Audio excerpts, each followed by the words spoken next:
Vamos começar aqui, gente. Eu tinha dito na quarta-feira, quando um outro grupo apresentou aqui a presença das multinacionais petrolíferas no Irã e em Cuba, eu tinha comentado que eu ia aproveitar um pedacinho do começo do nosso encontro de hoje só para pontuar alguns elementos aqui a respeito da experiência. Oi, Ana, tudo bem? A respeito da experiência, você está sem som, a respeito da experiência das petrolíferas lá e o conflito que aconteceu em Cuba, né? Foi a minha equipe, inclusive, que apresentou, né, Isso, exatamente.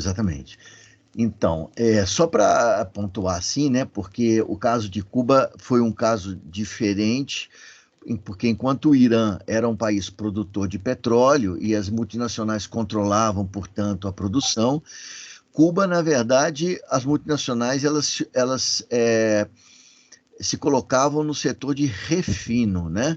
Então, elas, na verdade, eram as mesmas grandes corporações transnacionais, né, que exploravam, produziam o petróleo no Oriente Médio, vendiam o petróleo para ela mesmo, lá em Cuba, refinava o petróleo e aí vendia no mercado interno. Cuba não era e não é uma grande economia, mas tinha uma dependência muito grande de petróleo. No texto, o autor ele diz para nós que, na verdade, as corporações elas tinham duas atividades que faziam com Cuba. A primeira era o comércio, ou seja, a venda do produto produzido no Oriente Médio ou em outras regiões para Cuba. E a segunda era o refino do produto e a venda no mercado interno. Mas o autor dá números no texto, inclusive, dizendo para nós que o grande ganho que as empresas tinham era com a atividade comercial, não era com a atividade de refino. Bom, e o que aconteceu em Cuba? Aconteceu que em Cuba existia uma ditadura, né? Existia uma ditadura de Fulgêncio Batista, que era um preposto, na verdade, dos Estados Unidos, como em vários outros países da América Central, e inclusive vocês hoje devem ter visto claramente isso nesses textos que lidam aí com a questão da United lá nos países da América Central, especificamente no caso nosso aí, na Guatemala. Cuba, na verdade, antes dessa Revolução de 59, Cuba, na verdade, era uma espécie de bordel a céu aberto. Então, produzia tabaco, produzia açúcar, cana-de-açúcar, de onde eles geravam ali o rum, né, manufaturavam, e tinha hotéis, e os homens se empregavam geralmente na agricultura e as mulheres na prostituição.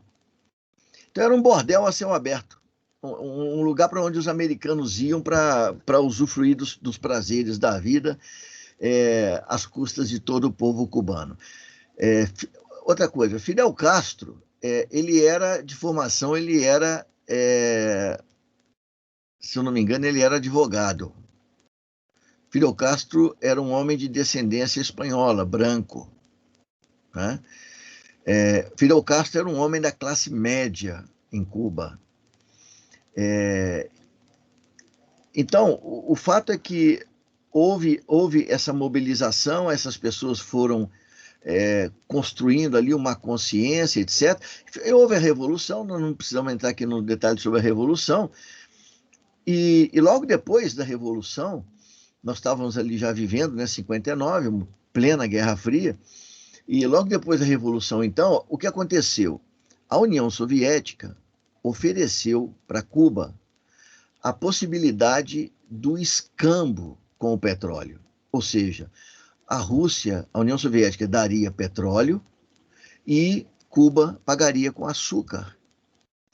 Veja, eu não sei o que vocês pensam, mas o açúcar uma moeda cubana. Eles produzem, eles têm controle sobre ela. Dólar, eles não podem produzir. Para eles conseguirem dólar, eles têm primeiro que vender o que produzem no mercado externo. E como Cuba importava muitos produtos dos Estados Unidos, o dólar geralmente era escasso para realizar essas aquisições. Então, quando a União Soviética oferece para Cuba a possibilidade do escambo, Cuba aceita, mas eu tenho a impressão que qualquer pessoa aceitaria. A pergunta aqui é a seguinte: teriam os Estados Unidos a possibilidade de se contrapor à oferta soviética de uma maneira civilizada? Claro. É muito mais fácil. É muito mais fácil você aceitar que Cuba pague em açúcar as suas importações americanas, até por conta da proximidade, do que eles pagarem com açúcar a importação de petróleo que vem lá do outro lado do mundo.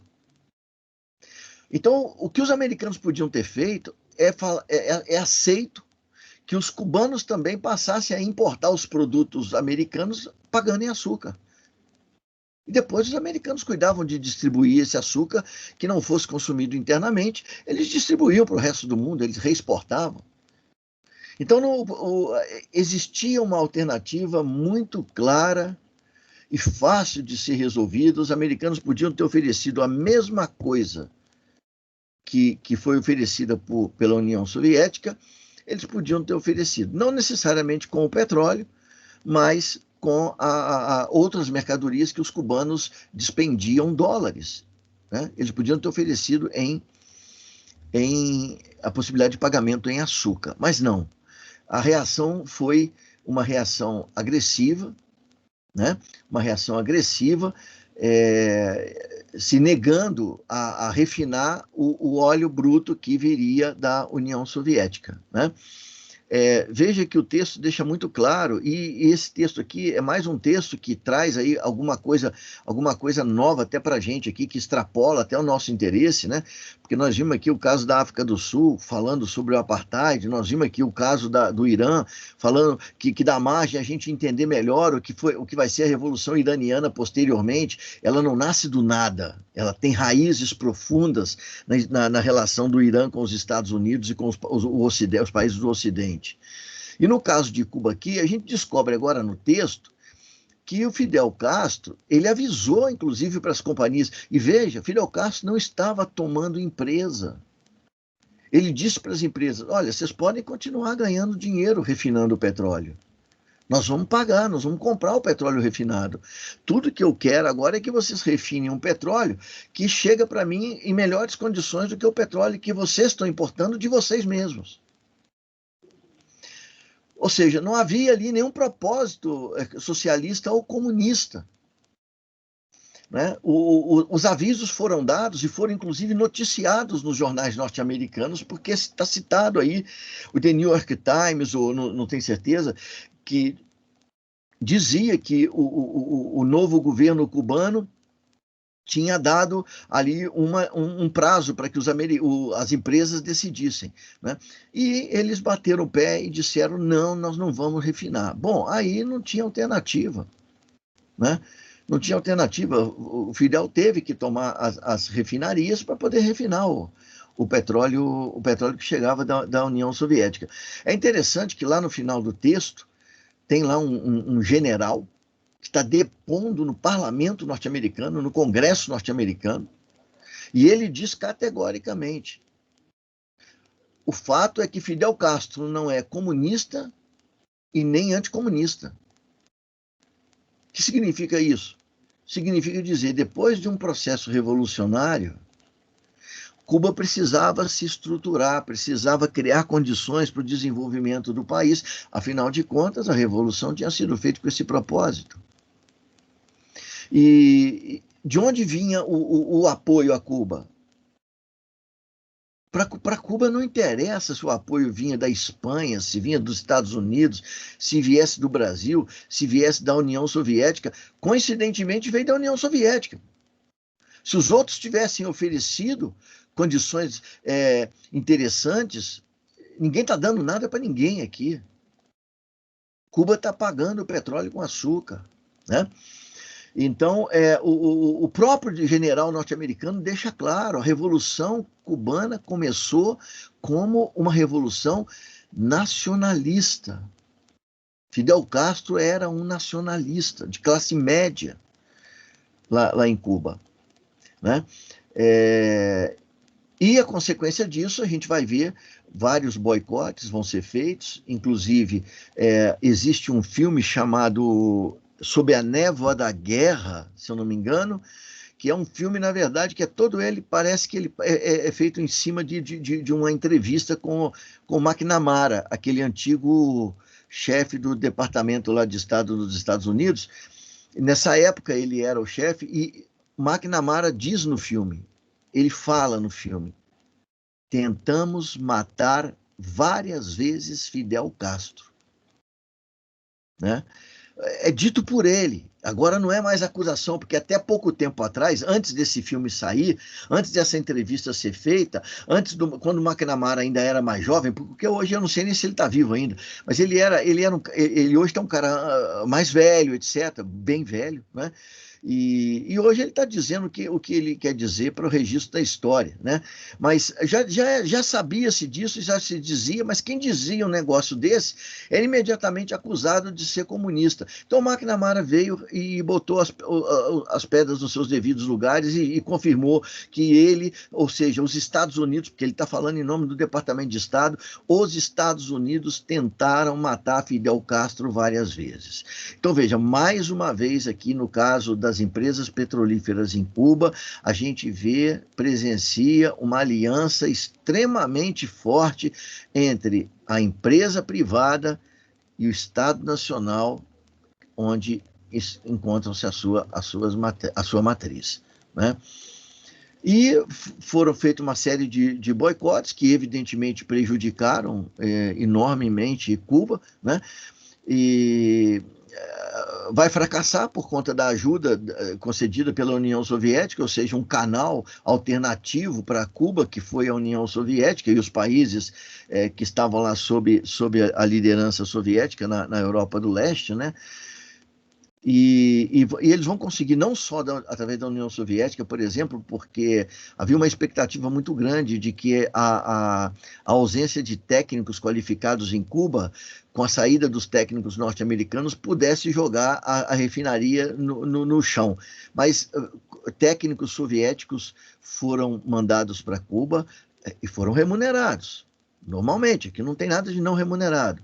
E foram remunerados, assim como técnicos do México foram também mandados para Cuba, foram também trabalhar em Cuba, né? Então, acabou recebendo ali uma série de auxílios e conseguiu, na verdade, controlar esse refino e se ver livre aí dessas companhias. Mas a gente vê aqui, de novo, uma série de ações que a gente já viu em outros casos, ainda que tenham fracassado, pouco importa.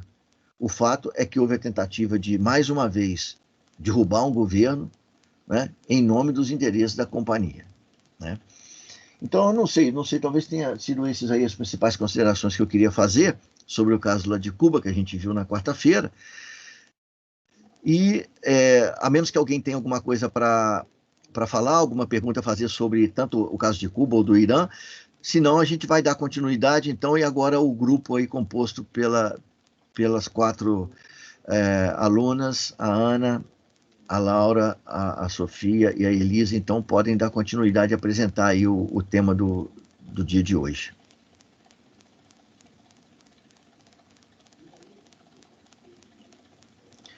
Vamos lá, então. Quem começa a apresentação? Oi, professor, sou eu. Meninas, vocês conseguem colocar... Alguém consegue colocar o slide, por favor? Não sei se a minha internet é... Eu posso pôr só um pouquinho. Tá bom, obrigada.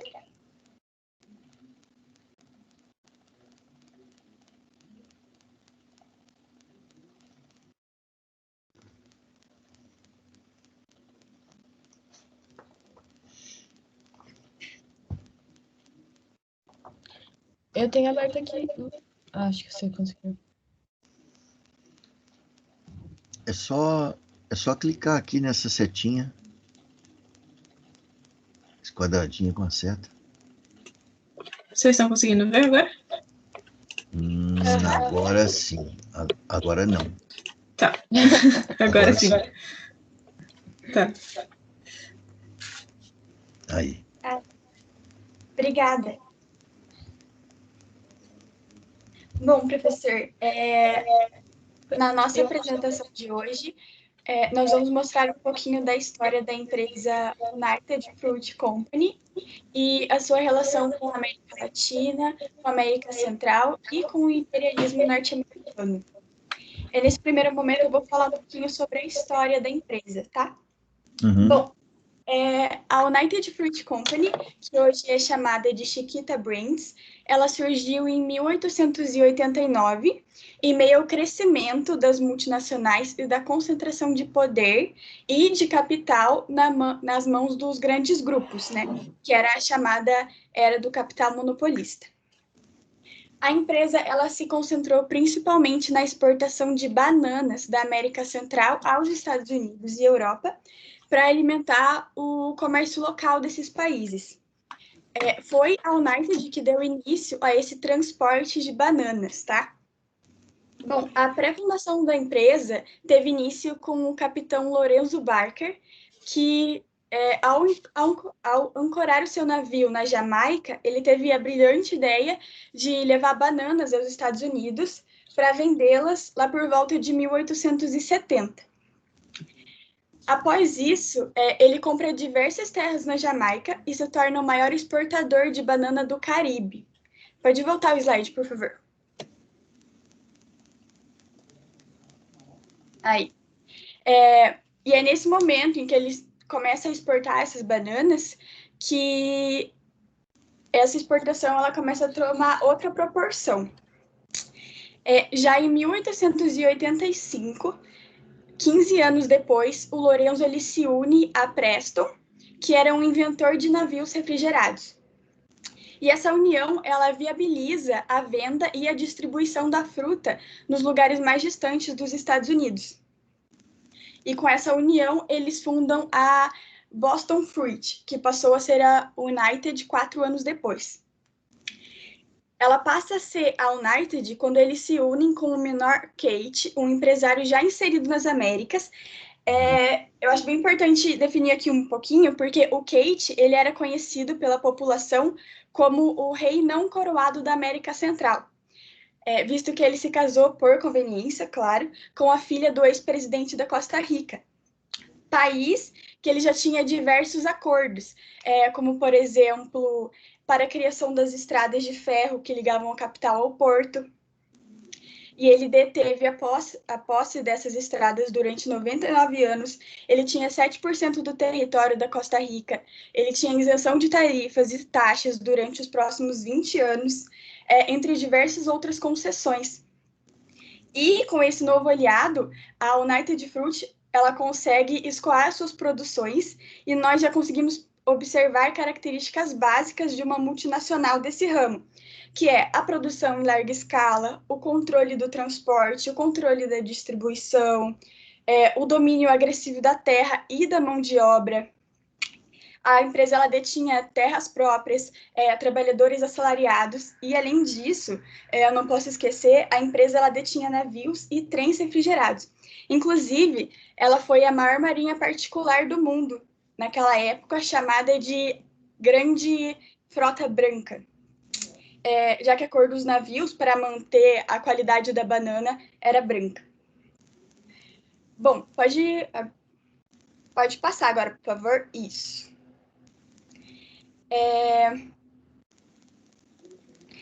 Enfim, a empresa ela estava presente tanto na Costa Rica, quanto Guatemala, Honduras, América Central ali, né, quanto na América Latina, como, por exemplo, a Colômbia e o Equador. Ela se insere nesses países de uma forma muito agressiva, ela causando mudanças políticas, mudanças econômicas, culturais, e mudanças naturais da biodiversidade do país, como as meninas vão falar um pouquinho mais para frente. A empresa, ela ganhou uma proporção tão grande,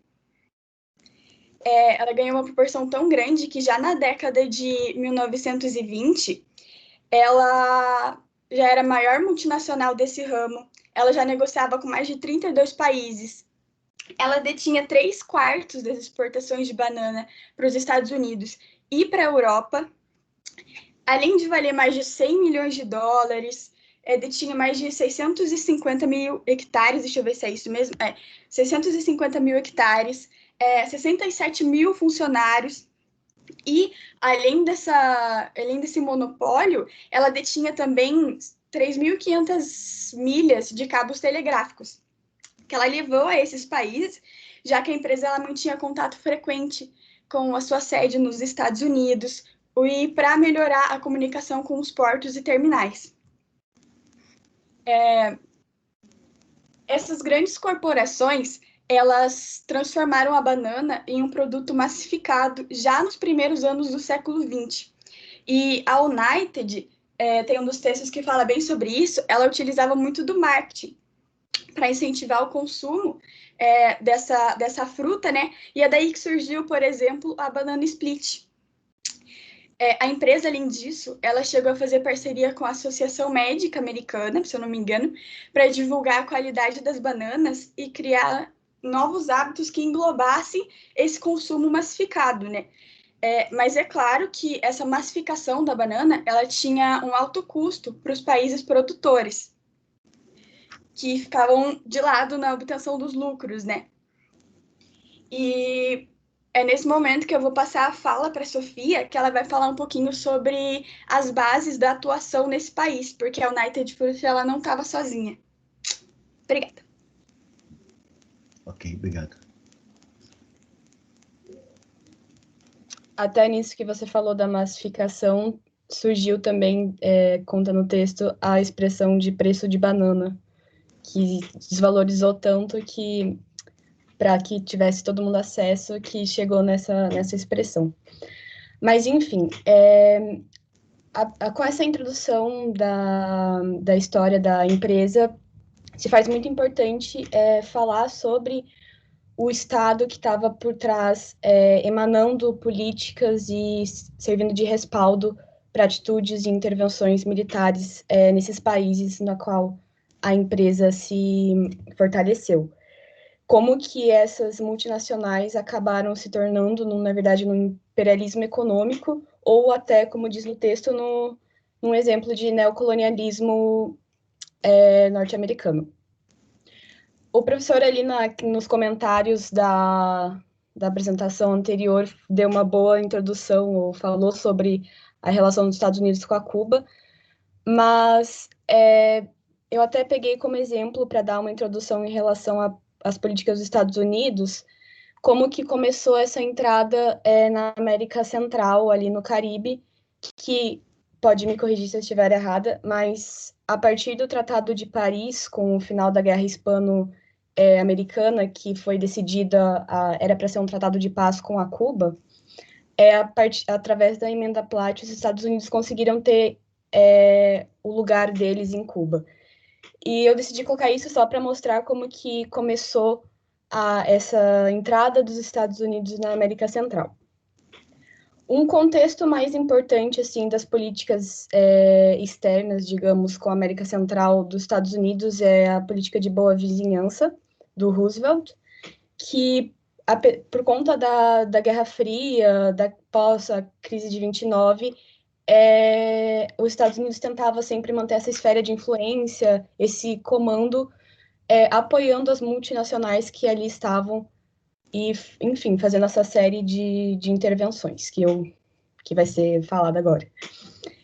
Essa política de boa vizinhança, ela tinha um princípio de negociação com diplomática, com cooperação econômica e militar, mas o que a gente vê, na verdade, na história é que essa cooperação é uma ativa intervenção para assegurar os investimentos econômicos das empresas dos Estados Unidos que estavam por ali. A doutrina Monroe acabou se revelando, sendo levado se transformando numa atitude imperialista, e o Caribe um mare nostrum dos Estados Unidos. Bom, Enquanto isso, na América Central, principalmente Guatemala e Honduras, esses eram países os que levaram mais atenção ali no texto, mas também não se exclui Nicarágua, Panamá, enfim, Costa Rica, mas eram, na sua maioria, países pequenos, pobres, subdesenvolvidos, com disputas de território, que não tinham limites muito certos do seu território, e que precisavam de um capital estrangeiro, era de muito bom grado um capital para se desenvolver. No entanto, até essas empresas por lá eram denominadas El Pulpo, que seria um polvo, porque os tentáculos do polvo estavam no meio de todo o sistema estatal, militar, econômico desses países, tendo um domínio vertical. Como que elas se estruturavam lá? Era quase uma fórmula de desregulamentação e reestruturação.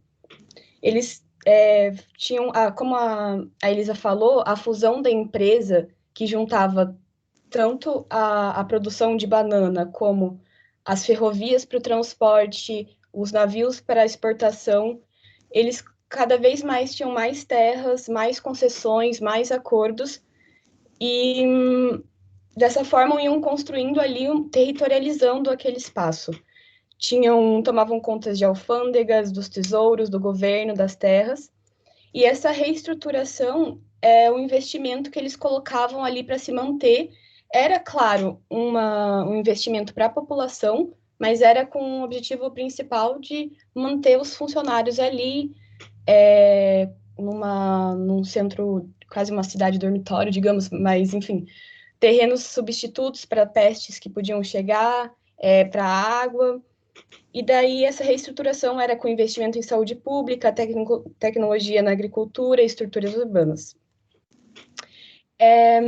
Como a Elisa falou também dos fundadores das empresas, tem até num dos capítulos que eles comentam sobre os fundadores mitológicos. Esses fundadores que são as principais pessoas fundadoras das empresas, como Keife, que é o da Unite, o Zemurai, não sei como que fala, que é o da Coamel, que eram outras empresas em Honduras que tinha essas plantações de banana. Eles eram vistos como os civilizadores da selva. Eles não eram os engomadinhos que estavam lá nos Estados Unidos, dentro de escritórios. Eles eram aqueles desbravadores que decidiram ir para a selva e civilizar e trazer desenvolvimento. E isso era junto da cultura mesmo da empresa, para tentar até passar isso aos trabalhadores como forma de, enfim, de ter eles ali sempre, né? Porque era majoritariamente formado por guatemalescos e pessoas de Honduras, enfim. Um dos motivos que permitiu que essa empresa se tornasse um oligopólio político-econômico é a aliança entre elites. Essa aliança era entre elite de negócios, que era o pessoal os funcionários, o executivo das empresas, elite militar, elite econômica, que era a intervenção no governo para manter os regimes de direita que davam essas concessões e que permitiam o bem estabelecimento, enfim, sem impostos, ou pouco impostos, o controle mesmo dessa parte que poderia ali incomodar eles se, por exemplo, um governo de centro ou de esquerda tivesse no comando, e a militar, que daí acontecia quando o governo estava para ser ameaçado, estava para cobrar alguma coisa da empresa, os Estados Unidos logo mexia seu big stick, digamos, para reajeitar e colocar tudo, deixar que, enfim, que funcionasse da maneira que privilegiasse a. Então, até uma expressão que eu vi procurando a respeito disso, que não estava nos textos, é a territorialização de atores hegemônicos. Isso seria, por definição, o controle e domínio comercial e político do mercado na arena regional e local. e que era bem o que eles faziam, porque tinham um respaldo, eram multinacionais que tinham um domínio vertical com o respaldo de um país hegemônico. Enfim, para finalizar, o que era para ser uma multinacional acabou se tornando um imperialismo econômico que, do domínio econômico, acabou a passar para uma intervenção militar, como nos casos da Guatemala, de Honduras, de outros países que foram frequentemente sofreram intervenção dos Estados Unidos, que financiavam o armamento com as suas agências, até falam da CIA, que armou bastante alguns exércitos feitos lá para que interviessem no governo. E até para finalizar, eu peguei uma parte de Pode passar para o próximo slide, por favor? Do Butler, que se denomina pistoleiro do capitalismo e que ele mesmo revela a sua força, a sua atividade pelos Estados Unidos nos países da América Central. Daí eu vou ler aqui. Passei 33 anos e 4 meses no serviço ativo, como membro da mais ágil força militar deste país, o Corpo de Infantaria da Marinha. Servi em todos os postos, de segundo tenente a general de divisão, e durante todo esse período passei a maior parte do tempo em funções de pistoleiro de primeira classe para os grandes negócios da Wall Street e para os banqueiros. Em uma palavra, fui um pistoleiro do capitalismo. Assim, por exemplo, em 1914, ajudei a fazer com que o México, especialmente Tampico, fossem uma presa fácil para o interesse dos petroleiros norte-americanos. Ajudei a fazer com que Haiti e Cuba fossem lugares decentes para o retorno de investimento do National City Bank. Em 1909 a 12, ajudei a purificar a Nicarágua para a Casa Bancária Internacional de Brown Brothers.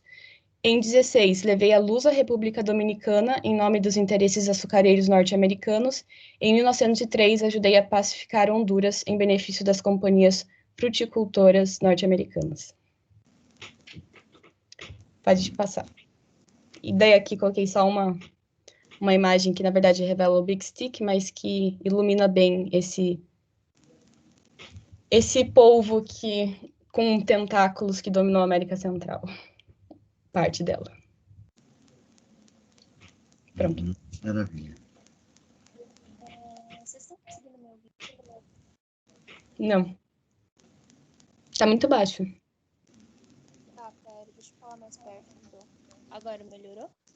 Melhorou um pouquinho. Acho que você precisa aumentar, ou chegar mais perto do microfone. Pera, e agora? Agora melhorou. Beleza, obrigada. Eu vou falar da República das Bananas, e a República das Bananas eram chamados esse coletivo de países que eram dominados pela United. Eles tinham toda essa, que nem as meninas falaram, tinham toda essa produção de banana para exportação, principalmente, e eu acho que praticamente só para os Estados Unidos. Esses países, os principais que tinham mais plantações, era a Costa Rica, Honduras, o Panamá e a Guatemala. A multinacional tornou a banana a fruta mais barata e mais popular do país, que nem a Elisa falou lá no começo, e fez grandes implementações tecnológicas nos países produtores. Porém, essas implementações, elas não eram implementações para o avanço do país que eles estavam e para o benefício das populações que viviam nesses países. Essas implementações, elas eram basicamente para beneficiar a empresa e elas eram usadas basicamente só para esse benefício da empresa. Os trilhos de trem, num dos textos estava falando da questão de linhas telefônicas, maior tecnologia nos portos. Eles implementaram, eles melhoraram, mas era para o uso próprio da empresa. Então, as populações continuavam muito pobres, muito desfavorecidas, e um outro ponto é que nossa, desculpa, fugiu da minha mente, eu estava pensando, acabei esquecendo. Um outro ponto é que a United ela desmatou muitas terras, retirou muitas terras de indígenas das regiões para construir e para plantar. Então, a população em si continuou sempre nesse ponto de desvantagem, mesmo tendo 1 milhão de melhorias e um monte de implementação tecnológica e mudanças no país. Pode passar, por favor. Também aconteceu a fundação da Escola Pan-Americana de Agricultura em Honduras, que ajudou na especialização dos trabalhadores e solucionou um grande problema das pragas nas plantações de banana. Um dos principais era o mal do Panamá, que fazia com que a United deixasse para trás e se mudasse de algumas terras, 15% das suas terras ao ano. Então, essa praga vinha, eles não sabiam lidar com ela, então eles só se mudavam e deixavam todo aquele ambiente e toda aquela sociedade onde eles injetavam dinheiro, davam emprego, eles largavam para trás e iam para outra por causa das pragas. Então, isso era um grande problema, e com a fundação dessa escola, esse problema, principalmente com a praga do Panamá, foi solucionado e eles conseguiram aumentar a quantidade de terra que eles trabalhavam e também aumentar, manter o status quo de poder nessas regiões, porque eles não abandonavam e voltavam depois. Até 1930, o governo americano interviu militarmente na região das plantações 28 vezes, através principalmente da United, a fim de proteger o comércio bananeiro. Então, essas intervenções militares ocorreram com a United pedindo e mostrando para os Estados Unidos que eles precisavam desse apoio. Então, os Estados Unidos acabava entrando militarmente nesses países da América Central, falando com os presidentes ou até mesmo só indo na base da força. E tem 3 invasões e 3 questões militares que foram as mais importantes, que foi a invasão americana em Honduras para garantir direitos de compras de estradas e crescimento do mercado bananeiro para a United. A intervenção militar americana no Panamá e na Colômbia para pôr abaixo as greves de trabalhadores das empresas de bananas, o massacre da banana em 1928 na Colômbia, com a morte de mais de 1.000 trabalhadores de banana quando se reuniam em uma praça, e a morte desses trabalhadores foi feita pelo próprio exército colombiano, sob o patrocínio dos Estados Unidos da empresa, da United. Então, a United financiava junto com o exército para que as próprias forças locais realizassem as suas vontades e cumprissem as suas demandas. E também teve outro acontecimento, que é outro também muito importante, que foi o golpe de Estado na Guatemala, e depois um executivo da United até falou que a Guatemala foi eleita como sede das primeiras atividades de desenvolvimento da companhia, porque quando entramos na América Central, o governo da Guatemala era o mais fraco, o mais corrupto e o mais flexível da região. Então, a United, desde lá do começo, ela já entrou no país com essa mentalidade de poder torcer,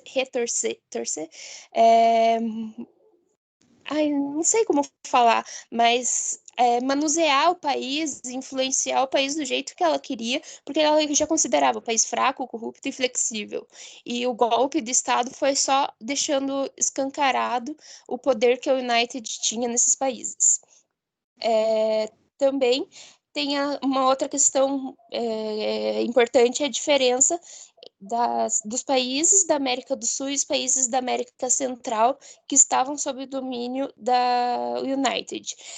Nos países da América Central, a United ela era como o pilar, ela era a base de toda a economia, ela era dona de praticamente todas as terras dos países, tinha países que ela chegava a dominar quase metade de todos os territórios, para fazer o plantio da banana e depois, mais futuramente, do cacau, e acho que o negócio que ele fala é abacá, e eles dominaram tudo, enquanto na América do Sul, a United ela não tinha esse poder de ser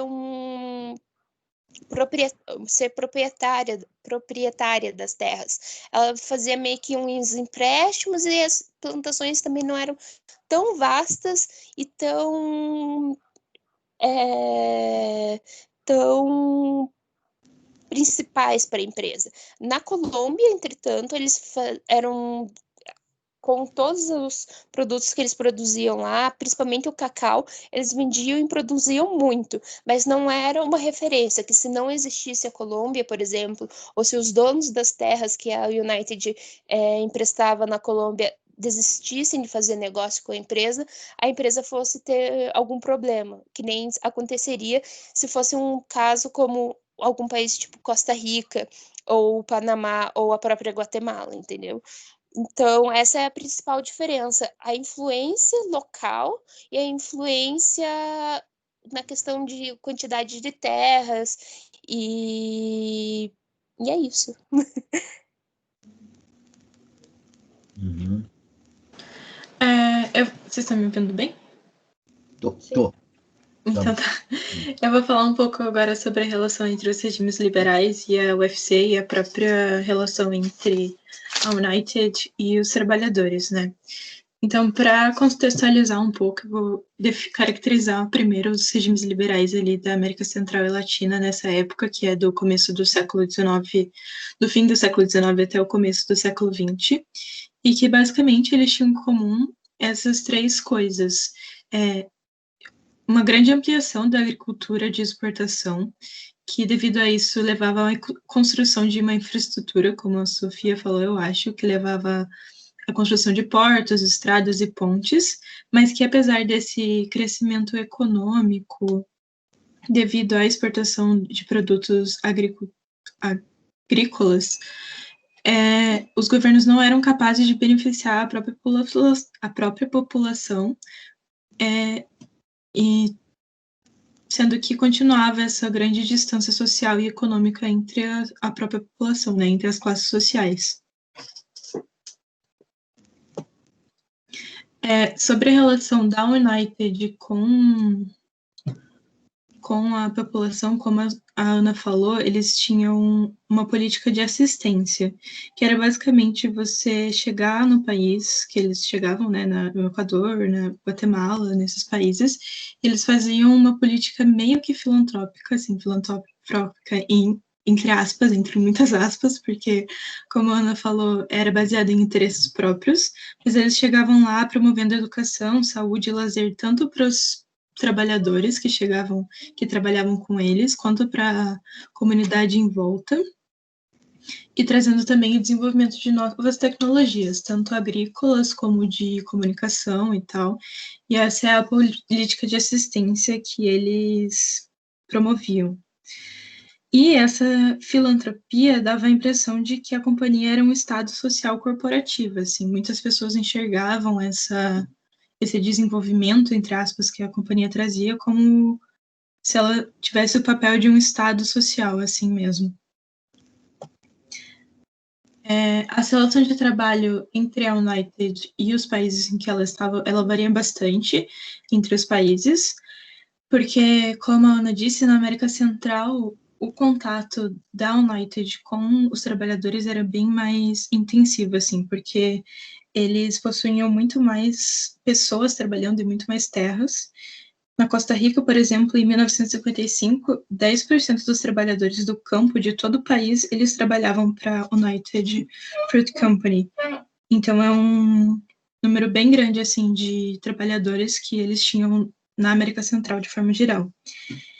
E na América do Sul, por causa desse subtrabalho que existia, né, que eles pegavam as plantações, as bananas de produtoras locais, não tinha tantos trabalhadores envolvidos diretamente com a United, sendo que no Equador, por exemplo, só tinha 3.000 funcionários, que não é pouco, assim, mas também não é tanto comparado a Costa Rica. Sobre os direitos trabalhistas, também difere de países para país, mas a gente pode destacar a Guatemala e a Costa Rica, que eles tinham pouca representatividade, mas tinha alguma representatividade, enquanto nos outros países a gente não tem tanto essa representatividade com relação aos direitos trabalhistas. E apesar desse bem, assim, né, da filantropia, do desenvolvimento que a companhia trazia, ela também trouxe bastante coisas ruins, assim, né, como já é de se esperar. Porque além da marginalização dos produtores nacionais, no caso da América Central, a gente tinha uma superexploração da terra e dos trabalhadores. Como a Ana falou, no caso da superexploração da terra, o que acontecia é que a empresa era uma grande latifundiária da maioria dos países na América Central, então a terra era muito explorada com aquela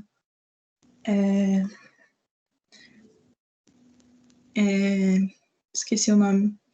Aquela técnica de agricultura que você usa um tempo e depois deixa tanto tempo sem usar e vai usar em outro espaço, assim, a terra. Então a terra era super explorada, sem contar no desmatamento promovido pela empresa para conseguir fazer o plantio, né? E além disso também, o salário dos trabalhadores e as horas de trabalho eram... O salário era pequeno e as horas eram muitas, né? Apesar desses benefícios que a empresa dava, como plano de saúde não, assistência de saúde e objeto de lazer, assim, o salário era bem pequeno comparado aos de outros países, então também a gente pode falar sobre a superexploração do trabalho ali. Além disso, a partir do século XX, a gente consegue ver bastante greves acontecendo, fruto do relacionamento do Estado com a United Fruit, porque era o Estado que promovia a repressão dessas greves, né? Aí, como a Ana falou, a gente tem o massacre das bananeiras em 1928 na Colômbia, que é a maior das greves que teve, e também podemos destacar a greve na Guatemala em 1933, isso somado à violência estrutural que já havia na Guatemala nessa época, violência no sentido de falta de estrutura mesmo, falta de estrutura de saúde, segurança e tal, e toda essa questão que era fruto do regime liberal e ditatorial da época. E agora, para explicar um pouco de como a empresa agia, eu vou falar um pouco sobre a Guatemala, sobre como a empresa atuou na Guatemala.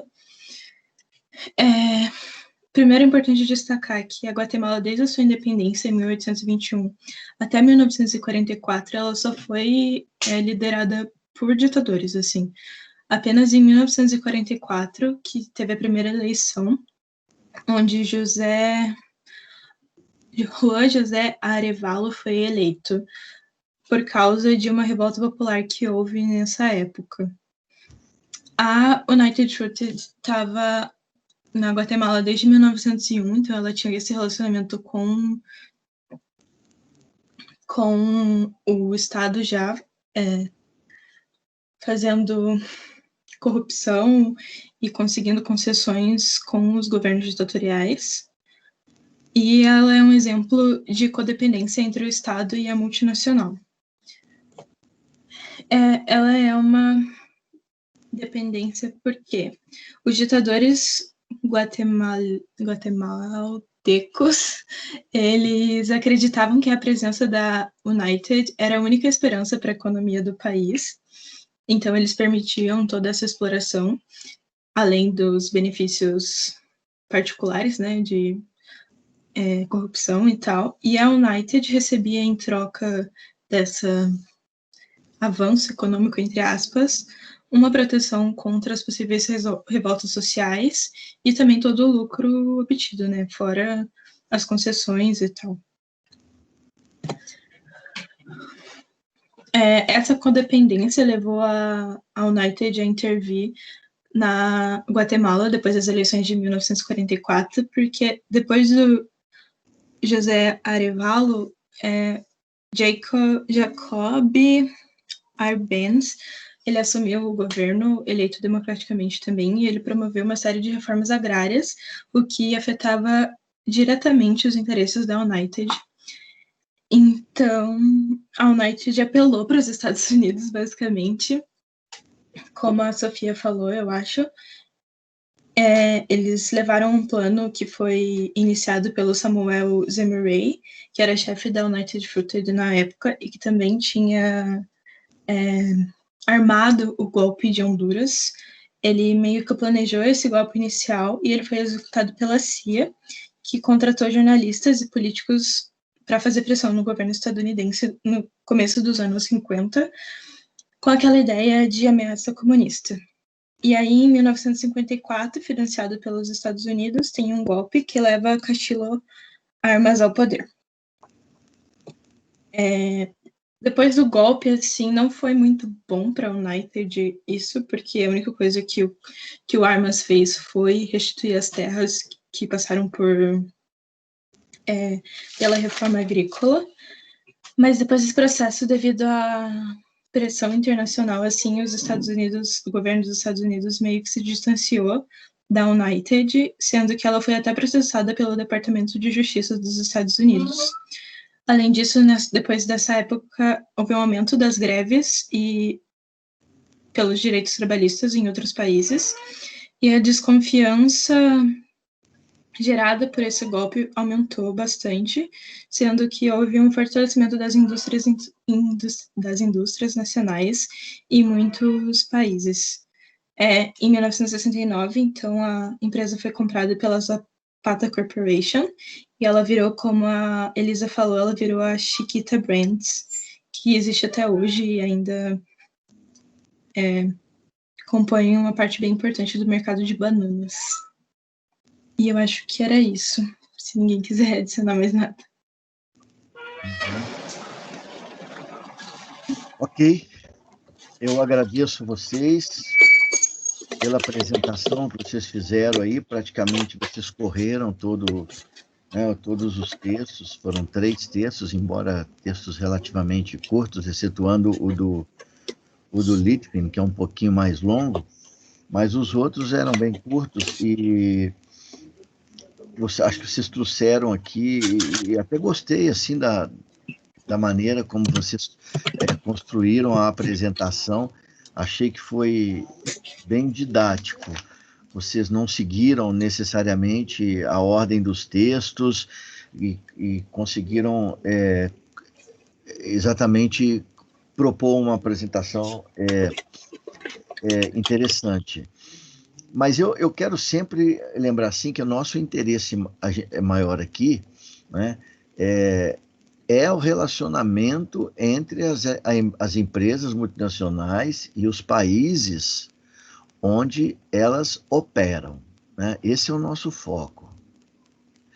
E aqui nós vamos de novo perceber a presença de várias características nesse relacionamento das ETNs com os países que hospedam seus investimentos, várias características que a gente tem visto ao longo das demais experiências.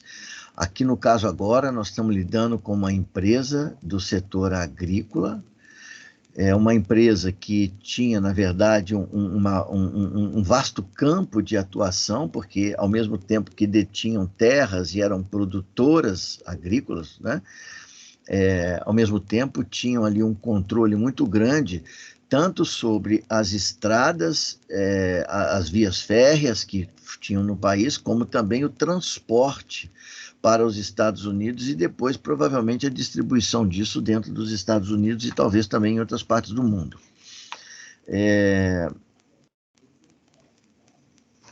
A época que nós estamos lidando aqui agora também, década de 50, parecido, portanto, com o que a gente viu a mesma época do Irã, que foi 53, aqui foi 54, o caso de Cuba, que foi 59, estamos aí no mesmo contexto, digamos assim, temporal do pós-Segunda Guerra Mundial e, ao mesmo tempo, da Guerra Fria, né? E eu não sei se vocês vão se recordar, mas quando nós vimos lá em Economia Política Internacional os alicerces da hegemonia americana,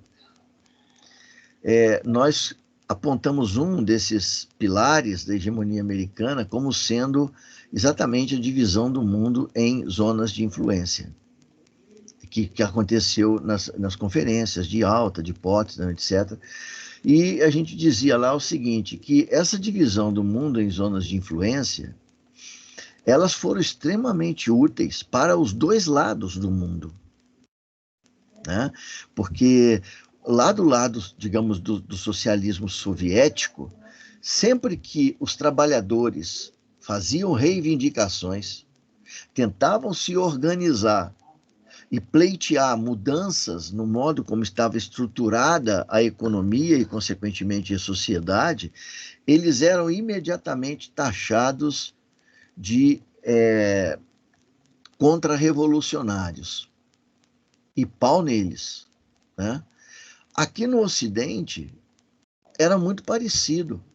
Qualquer tipo de reação dos trabalhadores e, de modo geral, da população que se sensibilizasse com a necessidade de mudança das estruturas econômicas e também sociais, eles eram taxados de agentes do comunismo, né?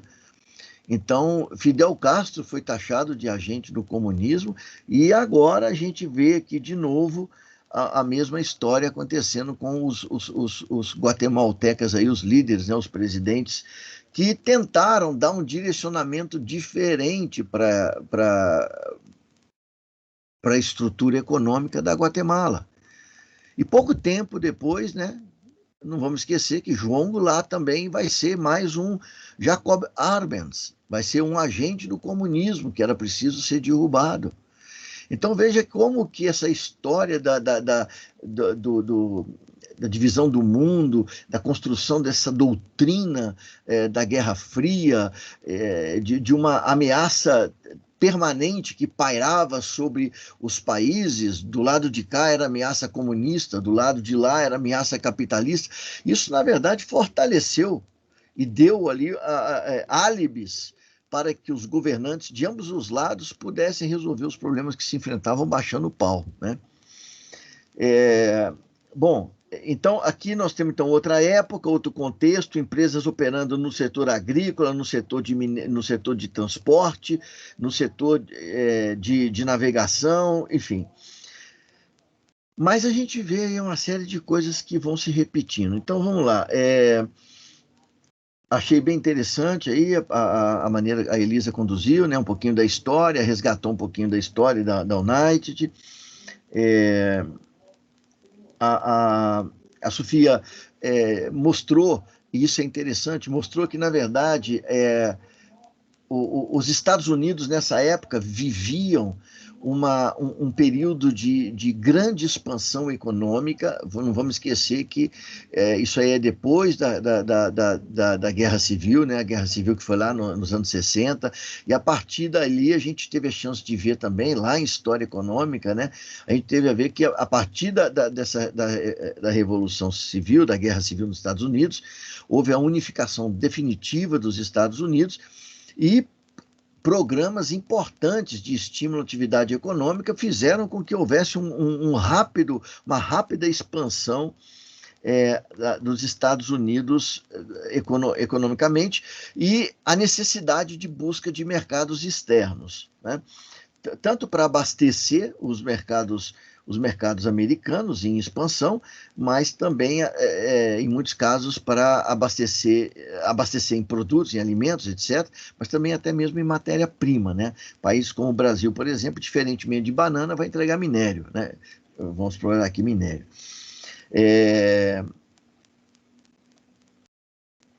Aí vocês falaram, vamos passar agora para o elemento aqui do conflito, né? Então, o conflito tem a ver diretamente com a eleição veja só, de um governo democrático. Eu tenho que chamar a atenção desses troços aqui, porque senão vão dizer que quem não gosta de democracia são os críticos do capitalismo. A gente viu que quem não gosta de democracia, democracia não sei, mas quem derruba governo na Índia, Inglaterra. Quem mata e destrói os chefes tribais na África do Sul, Inglaterra e Holanda. Em Cuba, quem tentou matar Fidel Castro foi os americanos, evidentemente, com o apoio de mercenários cubanos que também se viam prejudicados lá com a mudança de governo. E agora, aqui no caso da Guatemala, um governo democraticamente eleito e um governo que tentou fazer uma política que acho que nós já tivemos também a oportunidade de falar sobre isso. Reforma agrária não é socialismo. Quando você pega, por exemplo, uma grande área de terra, fraciona ela e entrega para 50, 100 famílias, a propriedade privada continua existindo. Não há abolição da propriedade. O próprio texto diz aí que o Arbenz ele avisava, vamos tentar alargar aqui a base para o desenvolvimento de uma economia capitalista. Quanto mais produtores agrícolas você tiver, evidentemente que essa gente vai plantar, vai vender nos mercados das proximidades, vai ter renda, consequentemente vai construir ali uma demanda importante para produtos que podiam ser fabricados nas cidades. Era essa a intenção, como foi a intenção no Brasil. Reforma agrária no Brasil não era comunista. João Goulart era fazendeiro. Né?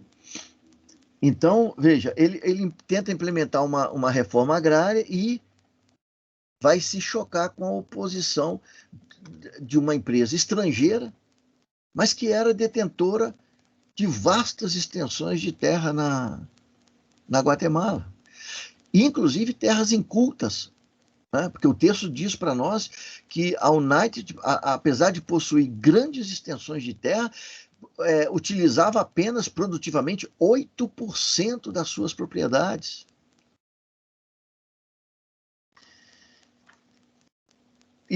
Mas o que nos interessa mais aqui agora é o seguinte: como é que a multinacional se coloca diante dessa situação de conflito? Bom, há um conflito, como é que a empresa multinacional vai se colocar aqui? E aqui tem muita coisa interessante, porque aqui a gente percebe, como vocês chamaram a atenção aí na apresentação de vocês, né? Em primeiro lugar, a busca de um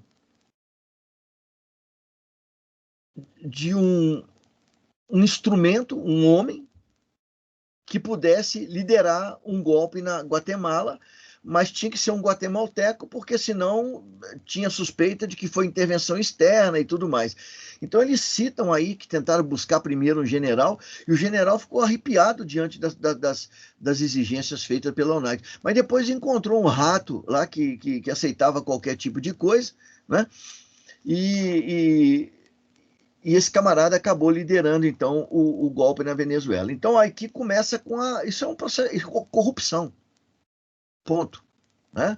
Estamos diante de um ato de corrupção, como tinha em todos os outros lugares que nós vimos, aqui de novo a mesma coisa. Mas não basta isso. O texto diz para nós que foi preparado um exército lá em Honduras, um exército de mercenários, que podia ter inclusive guatemaltecos, mas também outros latino-americanos podiam estar envolvidos com esse troço aí. Ele não fala claramente aí com quem estava envolvido, mas enfim, eram mercenários que foram preparados. E aqui entra um detalhe. A CIA, não é isso? E por que isso é muito importante? Porque a CIA, como no caso lá do Irã, né? ou no caso dos Estados Unidos em Cuba, a CIA é um instrumento de Estado, é um órgão de informação, é um instrumento do Estado.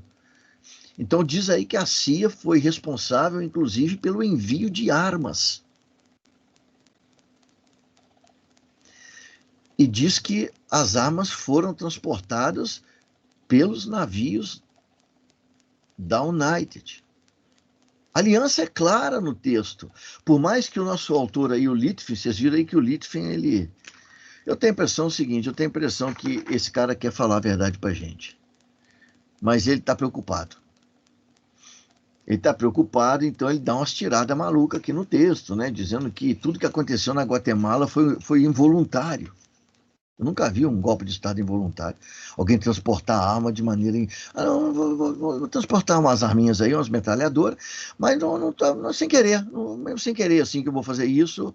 Nunca vi um... Eu tenho a impressão que esse cara quer contar pra gente a verdade, porque ele dá muitos dados importantes. Mas aí, de vez em quando, ele entra com umas coisas assim, para dar uma brandada, que é para não pensar que ele está depondo contra a ação da United.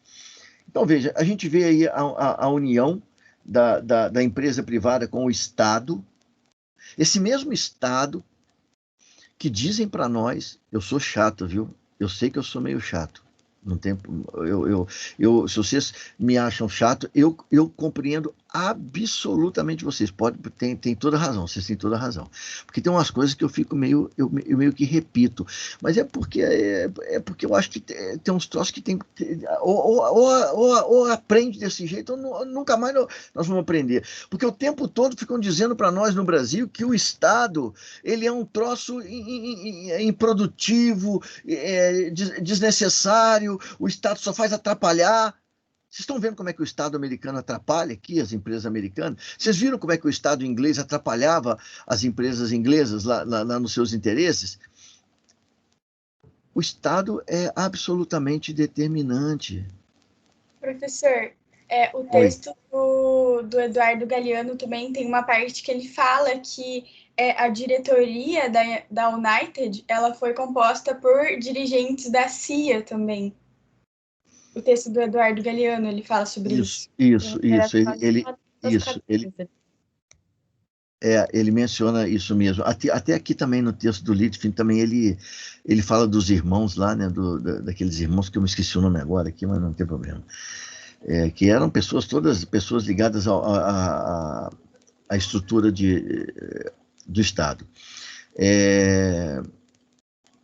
Então, a gente vê esse envolvimento, a gente vê a prática de corrupção,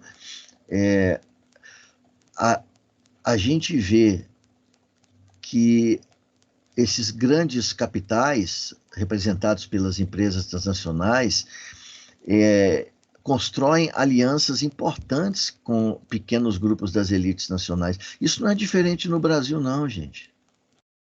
Não é diferente no Brasil, não. A nossa elite é mais ou menos essa elite guatemalteca que está aqui. Se der dinheiro para a elite brasileira, eles fazem tudo. Lambe o chão, se for preciso. Né? Aliás, aquela foto lá, eu gostei daquela foto logo no início da apresentação, que tem um revólver junto com a banana, lá, uma metralhadora junto com a banana, né? Bem sugestivo, assim, né? Que o Império da Banana foi construído também à base do fogo, né? Então a gente vê essa construção de alianças locais de países fracos, né? Por parte dessas empresas. O golpe de Estado foi impetrado lá, né? Na Guatemala. Arbenz foi e chamado de Operação de Libertação. Libertação. Não, mas ainda hoje, mas o Bolsonaro fala disso o tempo todo. Fala que não houve ditadura, houve libertação. O Exército Brasileiro, ele luta pela libertação, né? E o Exército da Guatemala também, né? E outra coisa que, antes eu ia falar, mas eu só voltar uma questão importante aqui.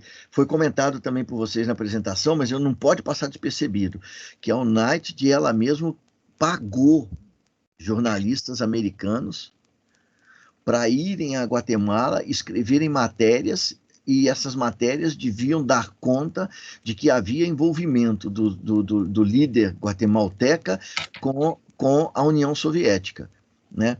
E tem algumas declarações aí em algum desses textos aí que são mostrados, que inclusive de um sujeito que teria participado dessas operações aí, onde eles colocam em aberto tudo que foi feito aí, eles contam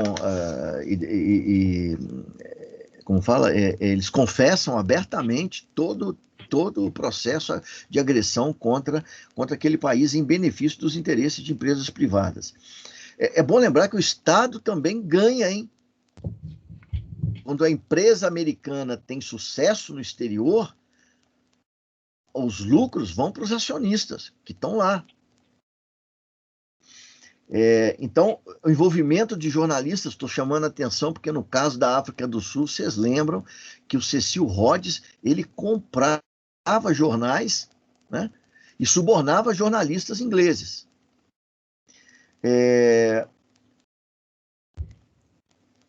E aí, bom, eu me chamou a atenção num dos textos, no texto, aliás, foi no texto do Galiano, né, onde ele diz que no processo ali do golpe, na verdade, que durou alguns anos, né, foram mortos ali, o testemunho no caso é um padre, ele cita lá um padre, e ele diz que, segundo o padre, entre 54 e 67 foram assassinados 2.800 intelectuais. 2.800 intelectuais num país como a Guatemala, eu não sei se sobrou algum, né? E esses 2.800, isso hoje não está nas contas. Eu vejo muito essa turma que apoia, né, o presidente Jair Bolsonaro, muitas vezes falar dos assassinatos que tiveram lugar na União Soviética, e de fato houve, né?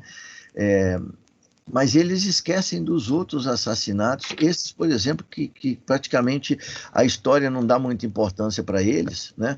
Ou, por exemplo, a dizimação dos povos, dos habitantes da América pelos europeus. Isso tudo é capitalismo matando. A África foi totalmente retalhada, milhões de africanos foram dizimados. Isso tudo não conta, isso tudo está muito longe, então não conta. É capitalismo, mas é um capitalismo lá do século XVI, XVII, XVIII, isso não conta mais. Vamos falar do capitalismo do século XX, que está perto, né?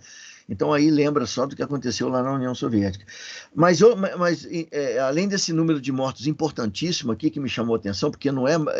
Se fosse um homem simples, um agricultor, já era grave. Mas aqui está falando que eram 2.800 intelectuais. Ou seja, é para tornar o país absolutamente inapto, né? E eu quero chamar, por fim aqui, queria chamar a atenção para um detalhe que foi também comentado aqui por vocês. Acho que talvez que a Laura, não sei se a Laura, se a Ana comentaram sobre isso, sobre essa estranha convivência de governos politicamente ditatoriais e economicamente liberais, né? Acho até interessante observar isso. Não que eu queira dizer que coisa parecida está acontecendo no Brasil. Nada a ver, não é mesmo? O nosso presidente é um democrata, ele mesmo afirma isso, né? E é um homem digno, inclusive, de confiança, né? Mas o ministro dele é um liberal, né? Então, essa convivência, Pinochet era a mesma coisa. Pinochet era um açougueiro, né? E ao mesmo tempo era liberal. Ele trouxe os Chicago Boys para liberalizar a economia do Chile. É uma aliança muito interessante essa entre a ditadura e a economia liberal. Isso mostra para nós que essa ideia de que os regimes socialistas só se sustentam com aquele socialismo que teve lá na União Soviética, só se sustenta, e em outros lugares, só se sustentaram com governos autoritários. É preciso dizer que no Ocidente também o capitalismo só sustentou as suas condições privilegiadas em vários países graças à ação de inúmeros ditadores, né, que eram carniceiros quando se dizia respeito à população local, porque eles tinham armas na mão e eles lutavam contra uma população completamente desarmada, mas, por outro lado, se colocavam de quatro diante do poder de fora, né? Então, eu achei interessante essa menção que o autor faz, né, sobre isso aí, porque é extremamente atual, né, essa combinação, né? E o autor menciona aí também, é bom não esquecer, e eu acho que é importante comentar, vocês também comentaram na apresentação de vocês, que houve elementos positivos, né, na presença da United na Guatemala e nos demais países da América Central. Então, eles dizem que, por exemplo, era preciso construir um sistema ferroviário para tornar mais rápido o transporte do produto, do campo até o porto, né? Então, isso acabou gerando emprego, porque uma estrada de ferro ela não se constrói num estalar de dedos, é preciso gente trabalhando. Então, houve emprego para pessoas que foram trabalhar nas estradas de ferro, houve trabalhadores que estavam empregados também na agricultura. O autor, até um deles aí, um dos autores, menciona, inclusive, se eu não me engano, é o Gleidson, ele menciona, inclusive, que com relação aos trabalhadores, a United até teria tido ali, não sei se durante quanto tempo, mas uma política até de beneficiar com uma série de, né, de ações que para aqueles trabalhadores representava muito, né, como financiamento de moradia, etc., né? Então, teve fatores benéficos, né? E é importante, isso sempre vai aparecer, né? Mas, inclusive, o próprio autor diz que essa modernização, por exemplo, ela era claramente motivada pelos interesses da empresa. É o que acontecia no Brasil durante muito tempo, por exemplo, no século XIX, né? Quando as nossas estradas, nossas ferrovias no Brasil, elas tinham um desenho muito claro. Elas iam do interior para os portos. Elas não conectavam o interior do Brasil, não interessava, era do interior para o porto, exatamente para escoar a produção, né? Mas, de alguma maneira, você pode dizer que sim, beneficiou, melhorou a infraestrutura do país, é inequívoco, né? Mas, enfim, aí a gente teve então contato com mais uma experiência, né, de multinacionais, agora no caso aí nos países da América Central, e eu me lembrei aqui agora, só para terminar aqui, eu estou vendo que já são 10h25, vocês já devem estar loucos para tomar uma cerveja, né, cara?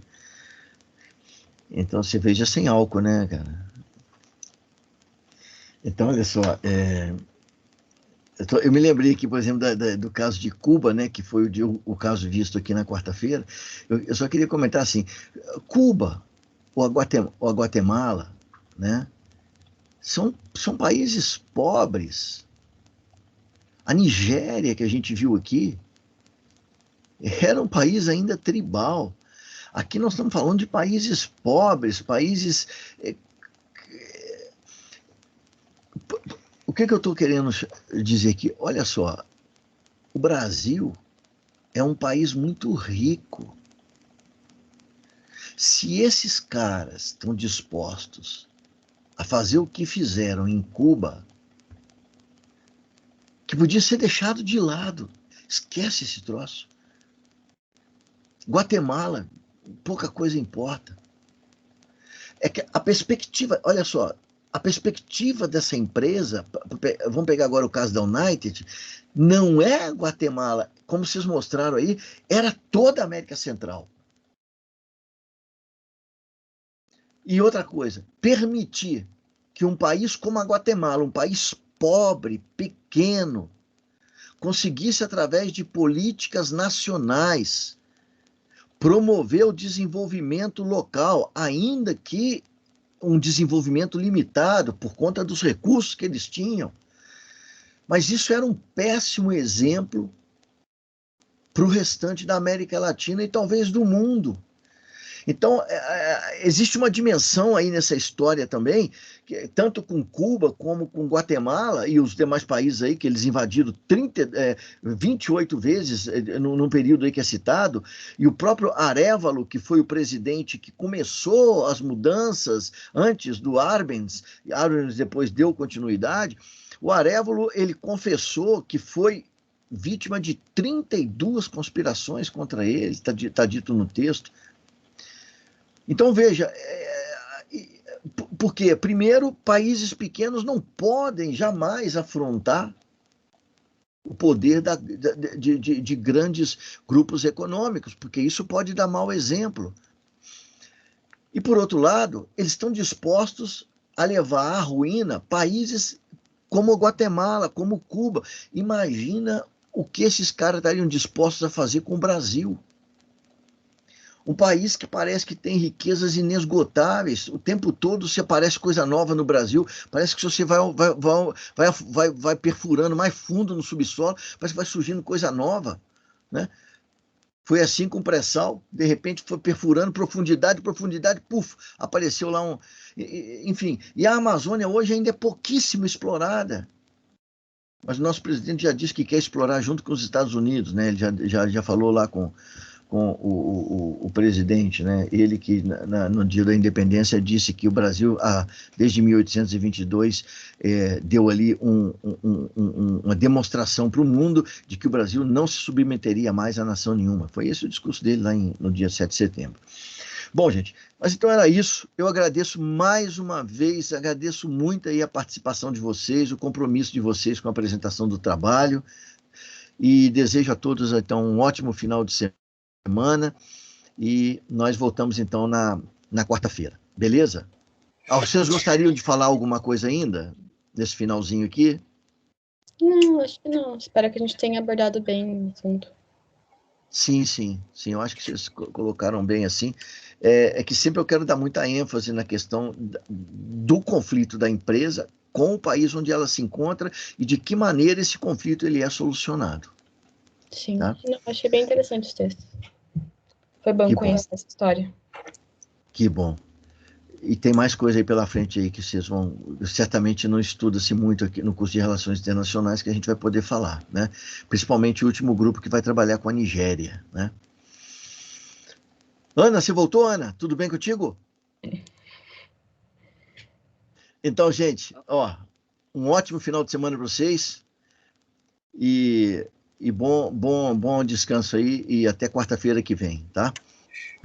Obrigada. Tchau, professor. Obrigada. Até. Obrigado, vocês. Boa noite, um abraço para todos vocês.